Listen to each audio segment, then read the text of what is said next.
엔지니어의 한마디 102번째 시간입니다.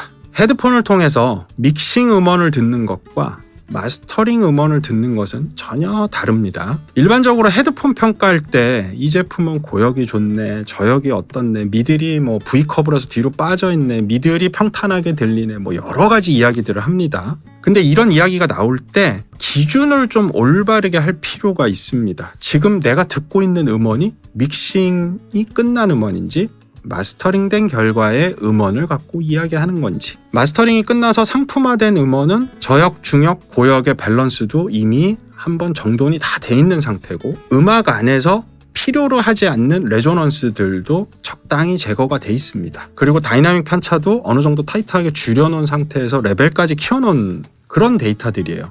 그래서 어떤 헤드폰으로 듣더라도 고역이 부드럽게 들린다거나 저역이 조금 부족하다라는 느낌이 있어도 전반적으로는 소리가 깔끔하게 들리는 그런 데이터가 마스터링이 끝난 데이터입니다. 근데 믹스를 할 때는 전혀 다른 관점에서 다른 문제들이 있어요. 가령 고역이 어느 정도 정리돼서 들리는 헤드폰으로 모니터링을 하게 되면 믹싱 과정에서 치차름을 내가 어느 정도 컨트롤해야 되는지, 밝기를 어느 정도까지 올려야 되는지, 날카롭게 치고 나오는 트랜지언트 요것들을 어디까지 제어해야 되는지, 이런 부분을 정확하게 체크하기가 쉽지 않습니다. 그래서 잘 정리된 환경에서 들어보면 고역이 지금 상당히 거칠게 작업돼 있는데 헤드폰으로는 체크가 안 되고 넘어가는 거죠. 마찬가지로 저역이 적당히 롤오프되어 있는 듣기 편한 어떤 그런 형태의 사운드를 만들어주는 헤드폰으로 믹스를 하게 되면 음악을 만드는 입장에서 저역이 부족하다라고 느끼니까 자꾸